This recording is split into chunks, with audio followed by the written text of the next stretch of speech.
اور سپردگی کی جگہ یعنی جہاں اس کا مکان یا اس کی قبر بنے اللہ تعالیٰ اس کو بھی جانتا ہے، اس کا بھی رب کریم نے بندوبست کیا ہے، اور یہ سب کچھ روشن کتاب میں مذکور ہے۔ مزید اللہ تعالیٰ نے فرمایا کہ تخلیق کائنات کا مقصد انسان کے خیر و شر کی آزمائش ہے، اس کے بعد کافروں کے حیات بعد الموت کو سحر قرار دینا۔ وہ کہتے تھے یہ جادو ہے، تو جادو قرار دینے اور ان کی سرکشی کا بیان ہے کہ عذاب میں تاخیر کو احسان شمار کرنے کی بجائے مسلمانوں کو تانے دیتے ہیں کہ عذاب کو کس چیز نے روک رکھا ہے۔ آگے چل کے انسان کی خود غرضی کو بیان کیا اللہ تعالیٰ، فرمایا کہ اللہ تعالیٰ کسی انسان کو کوئی نعمت عطا کرتا ہے تو وہ اس پر شکر گزار نہیں ہوتا، لیکن اگر نعمت چھن جانے پر تو پھر نا امید اور ناشکرا ہو جاتا ہے۔ ملی تھی تو پھر اس نے شکر ادا، چلی گئی تو بڑے شکوے کر رہا ہے۔ اسی طرح اگر مصیبت کے بعد کوئی نعمت ملے تو انسان اتراتا ہے، شیخی بھکارتا ہے۔ البتہ جو ہر حال میں صابر شاکر رہے اور عمل صالح کرے تو ان کے لیے بخشش ہے اور بڑا اجر ہے۔ اللہ تعالیٰ نے اپنے نبی پاک صلی اللہ علیہ وسلم کو تسلی کے لیے فرمایا کہ کفار طرح طرح کی فرمائشیں کرتے ہیں، کہتے ہیں کہ آپ پر کوئی خزانہ کیوں نازل نہیں کیا گیا؟ آپ اور آپ کے صحابہ غربت میں وقت گزارتے ہیں تو معاذ اللہ یہ وہ طعنہ دیتے تھے کہ کوئی خزانہ کیوں نہیں نازل کیا گیا، اور آپ کی تائید کے لیے فرشتہ کیوں نہ اترا؟ آپ اس پر تنگ دل نہ ہوں، آپ کا کام تو صرف لوگوں کو عذاب الہی سے ڈرانا ہے۔ اس صورت میں بھی قرآن کریم کے کلام الہی ہونے کا انکار کرنے والوں کو چیلنج دیا گیا ہے کہ اپنے تمام حمیتیوں کو ملا لو اور قرآن پاک جیسی 10 صورتیں بنا کے دکھاؤ، لیکن بنا سکتے؟ آیت نمبر 15 میں ارشاد فرمایا کہ دنیا اور اس کی زینت کے طلبگاروں کو ان کے اعمال کا اجر اسی دنیا میں مل جائے گا، لیکن آخرت میں پھر ان کا کوئی حصہ نہیں ہوگا، اجر آخرت کے اعتبار سے ان کے اعمال باطل ہو جائیں گے۔ آیت نمبر 17 میں قرآن کی حقانیت کا انکار کرنے والوں کے لیے نار جہنم کی وعید کا ذکر ہے، اور قرآن کے اللہ کی جانب سے حق ہونے اور بغیر کسی شک کے اس پر ایمان لانے کا ذکر ہے۔ اس کے بعد اللہ تعالیٰ پر جھوٹ باندھنے والوں اور اللہ کے رستے سے روکنے والوں کا ذکر کیا گیا کہ قیامت کے دن ان پر گواہ پیش ہوں گے کہ یہ اپنے رب پر جھوٹ باندھتے تھے، اور ان پر اللہ کی لعنت، ان کے لیے دوہرے عذاب اور آخرت میں ان کی یقینی ناکامی کا ذکر ہے۔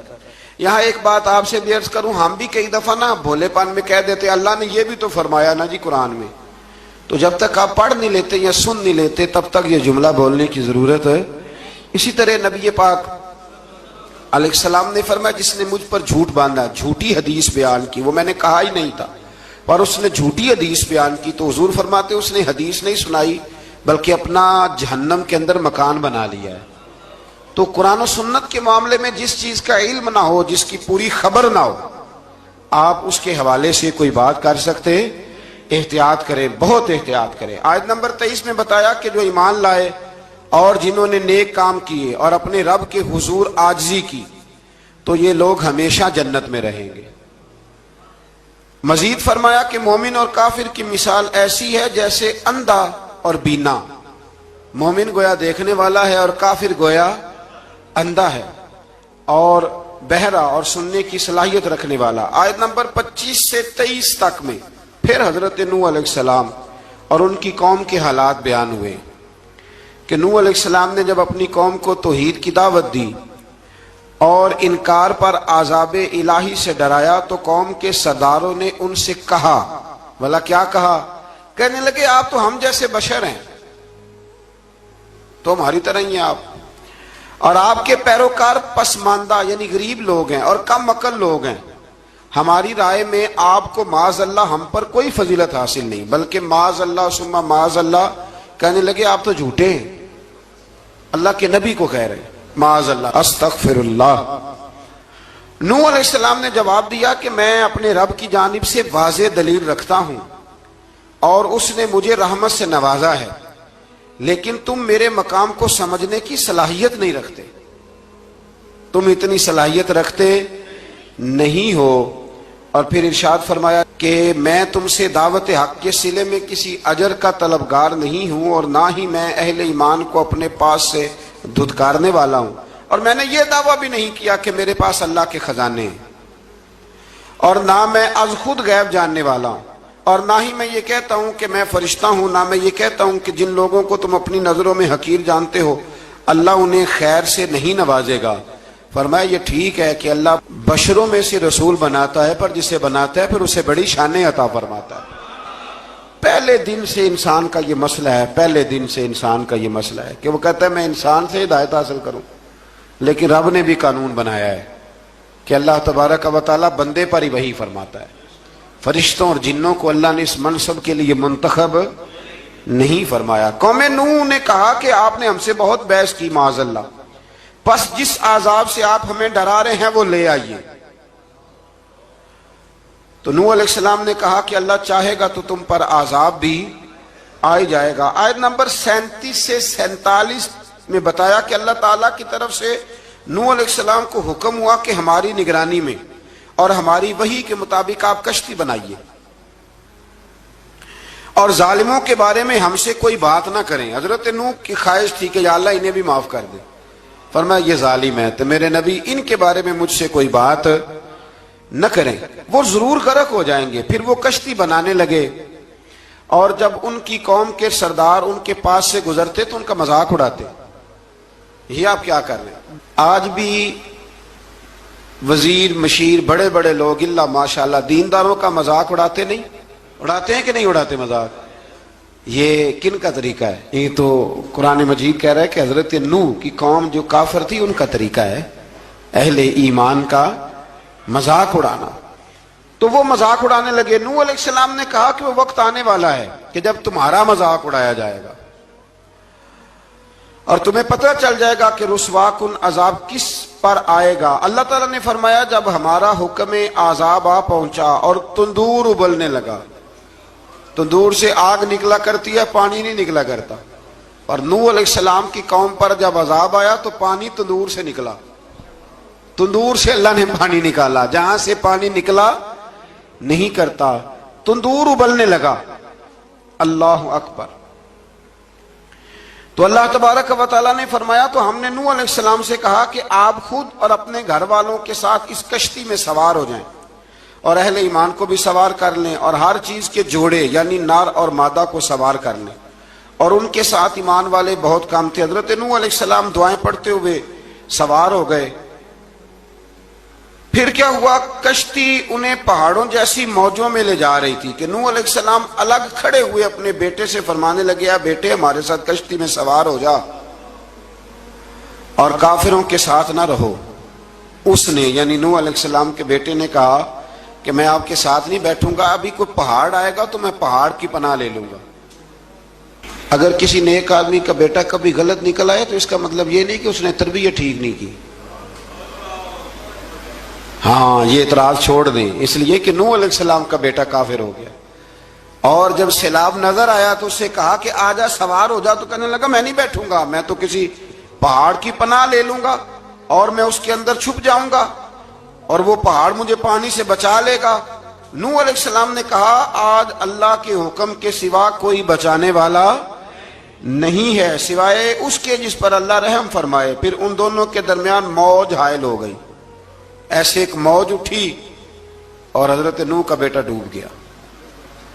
اور جب حضرت نوح کا بیٹا ڈوبا اللہ کی طرف سے حکم ہوا اے زمین اپنا پانی نگل لے، اے آسمان تھم جا، پانی خوش ہو گیا، اللہ کا فیصلہ نافذ ہو گیا اور کشتی کوہ جودی پر ٹھہر گئی۔ نوح علیہ السلام نے اللہ سے التجا کی کہ میرے پروردگار میرا بیٹا اور میرے اہل سے ہے اور تیرا وعدہ سچا ہے کہ تم میرے اہل کو بچا لے گا۔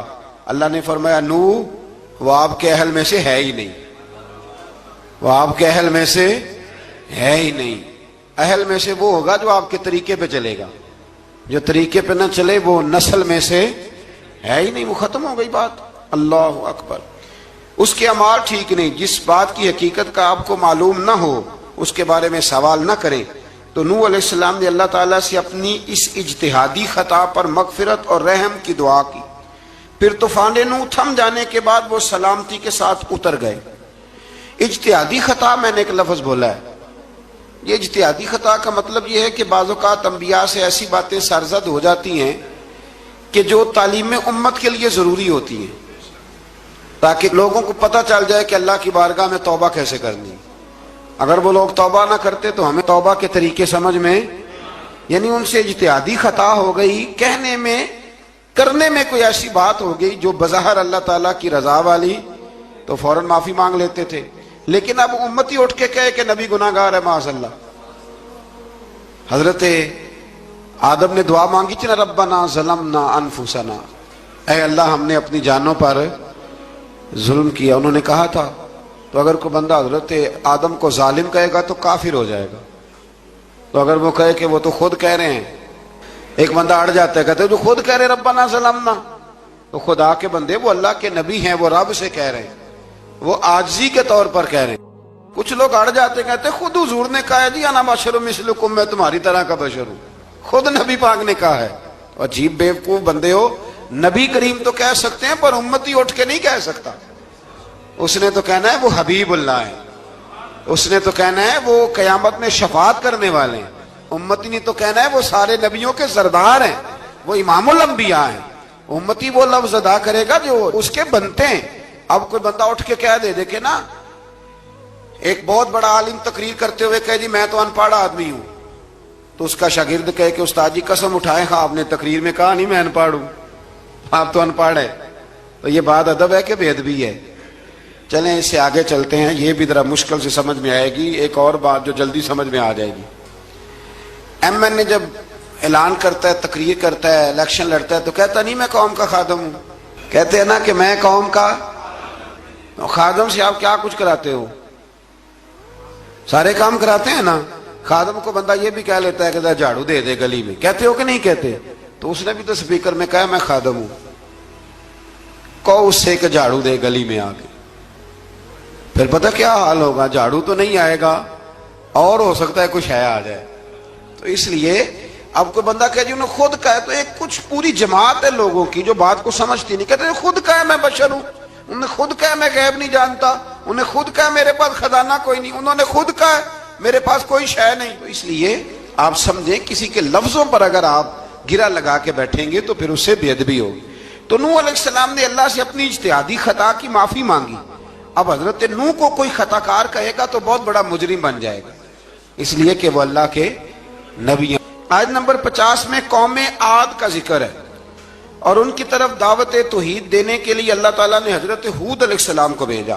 ہود علیہ السلام نے قوم سے کہا کہ میں تم سے کسی چیز کا اجر طلب نہیں کروں گا، میرا اجر میرے اللہ کی بارگاہ میں ہے، پاس تم اپنے رب سے بخشش مانگو، پھر اس کی بارگاہ میں توبہ کرو، اللہ تعالیٰ تم پر موسلا دار بارش برسائے گا اور تمہاری قوت میں اضافہ فرمائے گا۔ قوم عاد نے دعوت حق کو رد کیا اور ایمان نہ لائے، بلکہ ہود علیہ السلام پر طنز کیا۔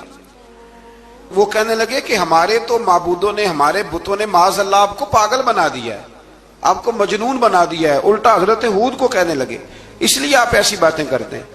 ہود علیہ السلام نے کہا میں اللہ کو گواہ بناتا ہوں اور تم بھی گواہ رہنا کہ میں تمہارے شرک سے بری ہوں، اور میں اللہ پر توکل کرتا ہوں، اور میں نے رسالت کا حق ادا کر دیا ہے۔ آیت نمبر 58 میں اللہ تعالیٰ نے فرمایا جب ہمارے عذاب کا وقت آ گیا تو ہم نے اپنی رحمت سے ہود اور ان کے ساتھ مومنوں کو نجات عطا کی۔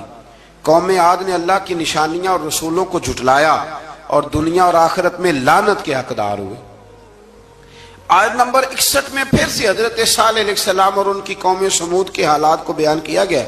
حضرت صالح نے کہا ہے میری قوم اللہ وحدہ لا شریک کی عبادت کرو، اس سے بخشش طلب کرو، اس کی بارگاہ میں توبہ کرو، اس نے تمہیں زمین سے پیدا کیا ہے، اس پر آباد کیا ہے۔ جواب دیا ہے صالح ہمارے آباء و اجداد کے معبودوں کی عبادت کو روکنے سے پہلے ہمیں آپ سے بڑی امیدیں تھیں، اور اب آپ ہمیں روکنے لگ گئے ہیں باپ دادا کے دین سے، لیکن اب ہمیں آپ کی دعوت کے بارے میں شکوک ہیں۔ صالح علیہ السلام نے اپنی قوم سے کہا کہ یہ اللہ کی اونٹنی ہے اور یہ تمہارے لیے نشانی ہے، اسے چرنے کے لیے آزاد چھوڑ دو اور اسے تکلیف نہ دینا، اللہ اکبر، ورنہ تمہیں عذاب پہنچے گا۔ انہوں نے اونٹنی کی کونچیں کاٹ ڈالی۔ صالح علیہ السلام نے کہا تم صرف 3 دن اپنے گھروں میں مزے اٹھا لو، 3 دن، پھر اللہ کا یقینی عذاب آئے گا۔ پھر ایک چنگاڑ نے ان کو آ دبوچا، وہ اپنے گھروں میں گھٹنوں کے بل اوندے پڑے رہ گئے۔ صرف صالح علیہ السلام ان کے ساتھ اہل ایمان اس عذاب سے بچے۔ یہ 3 قوموں کا ذکر ہو گیا، نوح علیہ السلام کی قوم کا بھی، ہود علیہ السلام کی قوم کا بھی، اور حضرت صالح علیہ۔ آگے اللہ تبارک و تعالیٰ نے آیت نمبر 69 میں اس بات کا بیان فرمایا کہ حضرت ابراہیم علیہ السلام کے پاس فرشتے بشری شکل میں آئے، انسانی شکل میں۔ انہوں نے اجنبی مہمانوں کے لیے بچڑے کا بھنا ہوا گوشت تیار کرایا۔ آپ یقین کریں کچھ باتیں لوگ ایسی بیان کرتے ہیں کہ جن کو نہ سن کے بندے کا دل کرتا ہے کہ اس بندے کو بتائیں کہ یار یہاں تو دین سارا پڑھ۔ ایک صاحب مجھے کہنے لگے جی میں ایک پیر صاحب کے پاس گیا تھا تو بڑی مرغن غذائیں تھیں، انہوں نے میری بڑی خدمت کی پر مجھے نہیں اچھا لگا، پیروں کو چاہیے سادی روٹی رکھیں۔ میں کہ تو پیراں واسطے لسٹ بنا خواہ انہوں نے کس طرح نہ ہونا چاہیے۔ یہ بہت بڑی مصیبت ہے۔ اگر آپ سادہ کھانا کھلا دیں تب بھی اعتراض ہے، اچھا کھلا دیں کہنے رولا ہے کوئی پیر چوکھے مالدار، دونوں طرف سے مسئلہ۔ تو کہنے لگا جی نہیں پیروں کا کیا کام ہے، وہ کڑائیاں اور وہ سارے۔ تو پھر میں نے انہیں کہا کہ آپ اس طرح کریں، گھر جا کے نا تو 12ویں سپارے کی تلاوت کریں۔ حضرت ابراہیم نے اپنے مہمانوں کے لیے بھونا ہوا کھانا تیار فرمایا تھا۔ تو آپ کیا کہیں گے کہ حضرت ابراہیم درویش نہیں تھے؟ عجیب بات ہے بھائی، آپ ہر بات میں اڑ جاتے ہیں۔ دین ہم نے وہ لینا ہے جو اللہ کا قرآن ہمیں دیتا ہے اور رسول اللہ کی حدیث ہمیں دیتی ہے۔ جب انہوں نے دیکھا کہ مہمان کھانے کی طرف ہاتھ نہیں بڑھا رہے تو ان کو ڈر محسوس ہوا۔ حضرت ابراہیم کو فرشتوں نے کہا کہ ہمیں قوم لوط علیہ السلام کے عذاب کے لیے بھیجا گیا ہے۔ حضرت ابراہیم کی بیوی کھڑی تھی، اس پر وہ مسکرائیں تو فرشتوں نے اللہ کی طرف سے انہیں حضرت اسحاق علیہ السلام اور اس کے بعد حضرت یعقوب علیہ السلام کی بشارت عطا۔ اسحاق علیہ السلام حضرت ابراہیم کے بیٹے ہیں اور یعقوب علیہ السلام پوتے ہیں، اور یعقوب علیہ السلام کے بیٹے یوسف علیہ السلام۔ ہاں اللہ اگر چاہے تو 7 نسلوں میں نبوت رکھ دیتا ہے اگر اس کی منشا ہو۔ تو حضرت یعقوب کی بشارت دی۔ انہوں نے حیرت سے کہا کہ ہم دونوں میاں بیوی تو بوڑھے ہیں، اس عمر میں اولاد کیسے ہوگی؟ تو فرشتوں نے جواب دیا، اے ابراہیم کے گھر والو، تم پر اللہ کی رحمتیں اور برکتیں ہوں، اللہ کی قدرت پر تمہیں کیوں تعجب ہے؟ اللہ فرماتا ہے کہ بیٹے کی بشارت سن کر ابراہیم کا خوف دور ہو گیا، اور پھر وہ قوم لوط کے بارے میں گفتگو کرنے لگے۔ ابراہیم بہت بردبار، اللہ سے آہوزاری کرنے والے اور اس کی طرف رجوع کرنے والے تھے۔ اللہ تعالیٰ نے حضرت ابراہیم علیہ السلام کو فرمایا، اے ابراہیم اس گزارش سے آپ گریزہ رہیں، اس کا یقینی فیصلہ ہو چکا ہے اور ان پر نہ ٹلنے والا عذاب نازل ہو کے رہے گا۔ وہ کیا گناہ کرتے تھے لوط علیہ السلام کی قوم میں میں نے بتایا تھا، مرد مردوں سے بدفعلی کرتے۔ تو حضرت ابراہیم نے بھی عرض کی، بار بار گزارش کی، بحث کی کہ اللہ مہربانی فرما ان کا عذاب۔ آپ دیکھیں نبیوں کے حوصلے کتنے بڑے ہیں، قومیں تنگ کرتی ہیں اور طرح طرح کی باتیں کرتی ہیں، اور پیغمبر پھر بھی کہتے ہیں یا اللہ مہربانی فرما، اے اللہ ان سے عذاب۔ آیت نمبر 77 میں حضرت لوط علیہ السلام کی قوم کی بدعمالیوں اور لوط علیہ السلام کے اپنی قوم کو بدعمالیوں کے باعث فرشتوں کی آمد، قوم کے بدعمال لوگوں کے دوڑ کر آنے اور حضرت لوط کو ان کے سمجھانے اور ان کے انکار پر مضطرب ہونے کا ذکر ہے، جس پر فرشتوں نے حضرت لوط کو تسلی دی کہ آپ فکر نہ کریں، ہم آپ کے رب کے فرشتے ہیں، یہ آپ اور ہم تک نہیں پہنچ سکیں گے۔ آپ رات کے آخری حصے میں قوم کی طرف توجہ کیے بغیر ہجرت فرما لیں، اس لیے کہ صبح کے وقت ان پر عذاب آئے گا۔ جب اللہ کا عذاب آیا تو اس نے بستی کے اوپر کے حصے کو نیچے کر دیا اور قوم لوط کے اوپر اللہ کی طرف سے لگاتار نشان زدہ پتھر برسائے گئے، لگاتار پتھر آئے۔ آیت نمبر 84 میں اللہ تعالیٰ نے حضرت شعیب علیہ السلام اور ان کی قوم کا ذکر فرمایا ہے اور ان کے جرائم کو بیان کیا گیا ہے۔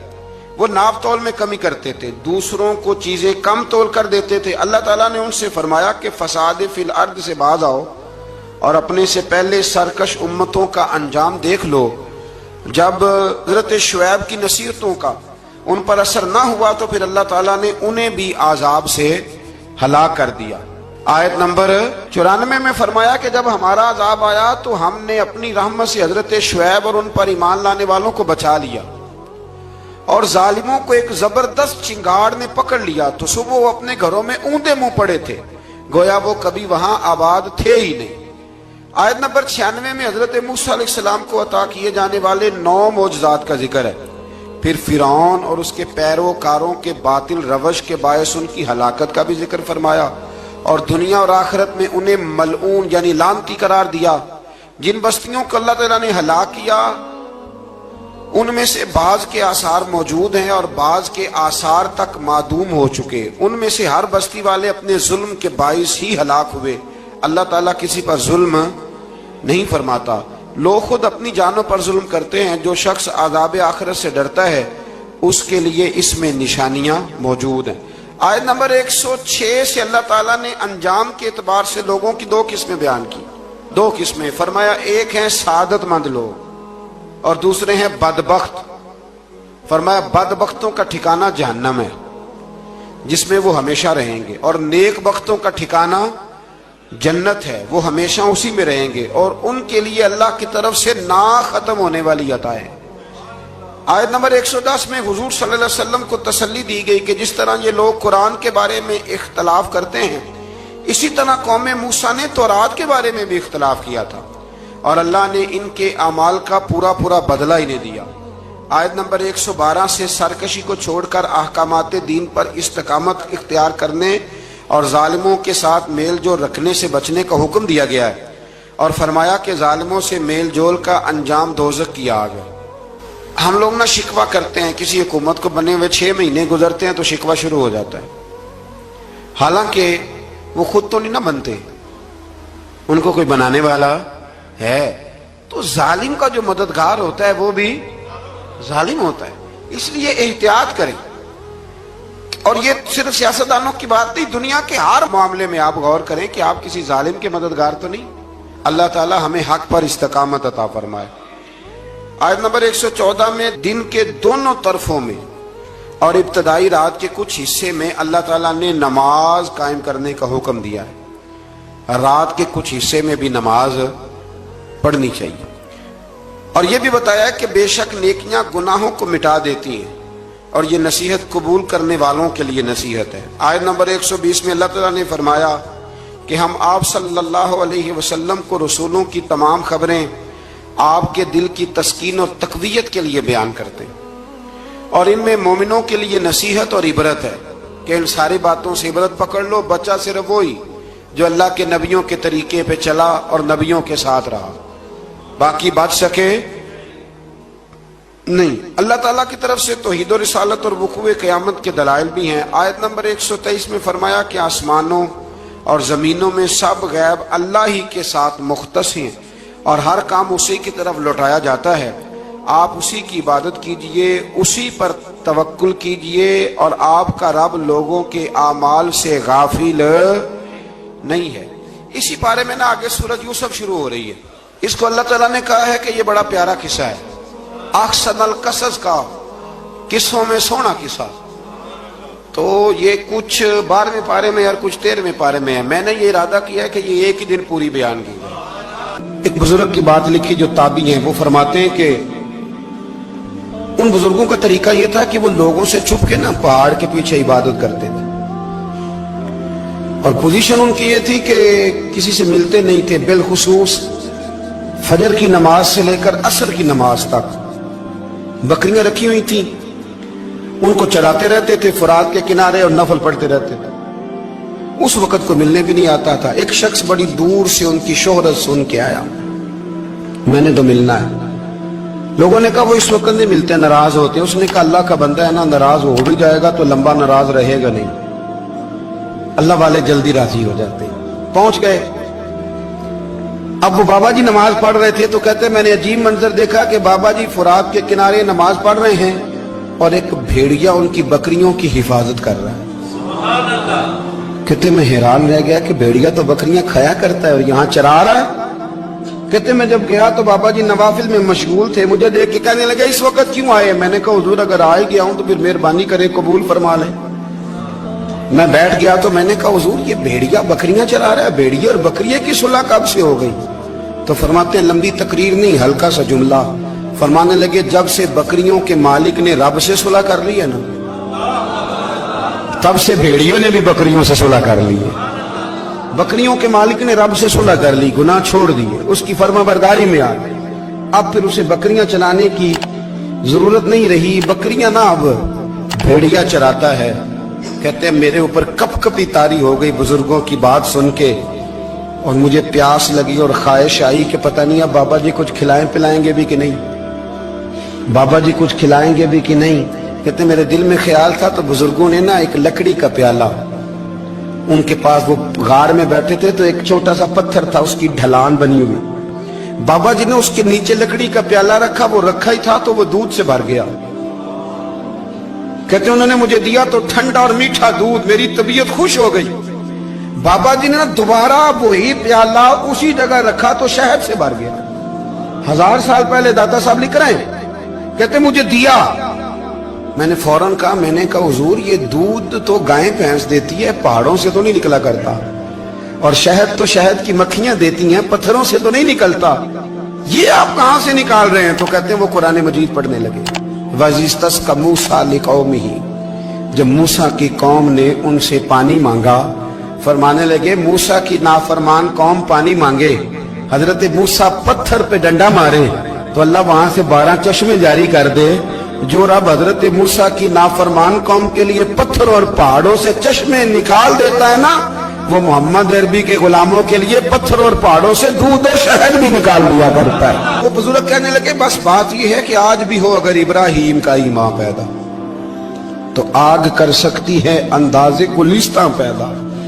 کہنے لگا حضور پھر میرے لیے بھی دعا کریں. آپ فرمانے لگے پھر دعا نہ کرا تو مدینے والے کی غلامی شروع کر, تو نبی کریم کی غلامی شروع کر, تو رسول پاک کی غلامی شروع کر. ایک بات علم, پھر فرمایا اللہ رسول سے محبت, پھر فرمایا حضور کی غلامی. اس سے سارے مکاشفات کھلیں گے, اس سے سارے مشاہدات کھلیں گے, اسی سے کرامتیں ملیں گی, اسی سے مقبولیت ہوگی, اسی سے اللہ نبی کی بارگاہ میں درجہ ملے گا. پھر داتا صاحب آگے بڑھتے اور داتا صاحب فرماتے صوفیاء کی ایک جماعت ہے جو کہتی ہے ہم نے تو کبھی اپنی زبان پر دکھ بیان ہی نہیں کیے, ہر شے اپنے رب رسول کے حوالے کر دی, ہر شے اللہ رسول کے. اور داتا صاحب کہتے ہیں کچھ ایسے بھی ہیں جو دعا بھی نہیں مانگتے, لوگوں کے لیے مانگتے ہیں, اپنے لیے نہیں مانگتے. آپ دعا کیوں نہیں مانگتے؟ تو کہتے ہیں اللہ کو تو پتہ ہی ہے ہمیں کیا چاہیے, اسے تو پتہ ہی ہے. ایک بزرگ کی بات لکھی ہے داتا صاحب نے, میری جماعت میں نا مزاج ہے کرامتوں کا. مجھے وہ ساری باتیں بھی آتی ہیں کہ ایک بندہ کراچی سے آیا, داتا صاحب حاضری دی تو اس کی لاٹری نکل آئی, یہ بھی مجھے آتی ہے, لکھی پڑھی ہے میں نے, کتابوں میں ہے یہ بھی. ایک بندہ, یہ ساری باتیں نا آتی ہیں کرامتوں میں, بڑی ساری چیزیں لوگ بیان کرتے ہیں کہ میں وہاں آیا اور میں نے حاضری دی تو موج لگ گئی. یہ ساری باتیں آتی ہیں. ہمارے پرانے بزرگ اور بھی کسے سنایا کرتے تھے, ساری ہمیں چیزوں کا پتہ, پر جو عنوان ہے نا وہ حضرت شیخ ابو نور کہتے ہیں کہ ایک بندہ داتا صاحب کے مزار پہ گھوم رہا تھا, داتا 10 روپے دے, 10 روپے دے, 10 روپے دے. تو ایک بندہ بڑی دیر سے اسے دیکھ رہا تھا, وہ کہنے لگا داتا نے تجھے کیا دینا ہے؟ ادھر آ میں دوں. اس نے 10 دیے. بندہ بڑا حسین تھا, ہنس پڑا, کہنے لگا داتا تیرے بھی صدقے جاؤں. دلانے لگا تو منکر سے ہی دلوا دیے, جو نہیں مانتا اسی سے دلوا دیے. وہ بڑا پریشان ہوا, میں اور چکر میں تھا, اس نے میرے اوپر جڑ دیے بات. کہنے لگا داتا تیرے صدقے جاؤں. تو یہ ساری باتیں کتابوں میں موجود ہیں, لوگوں نے اپنے اپنے مشاہدات جو جس کے ساتھ پیش آیا اس نے بیان کیے ہیں. بہت ساری باتیں قابل بیان ہیں, پر جو عنوان ہے میں اس پہ رہنا چاہتا ہوں. داتا صاحب رحمت اللہ علیہ فرماتے ہیں ہماری تعلیمات ہیں کہ اپنے دکھ درد دنیا داروں سے بیان نہیں کرنے, سوال کا دروازہ لوگوں کے سامنے کھولنا. اللہ والوں سے کہیں گے کبھی کہنا ہوگا تو دنیا داروں سے کہنا. کہتے ہیں شیخ احمد نام کے بزرگ تھے, ساری زندگی کسی کو کام نہیں بتایا, ساری زندگی بڑی مشکلات آئیں, پر کبھی اپنی ذات پر سوال کا دروازہ نہیں کھولا. ایک ایسی مشکل آئی کہ جو حل ہی نہیں ہوتی تھی, کسی نے ان پر کوئی الزام لگا دیا. ابو مسلم نام کا ایک بادشاہ تھا, اس کی حکومت تھی, اس نے پکڑ کے قید میں ڈال دیا. اب قید میں ہیں,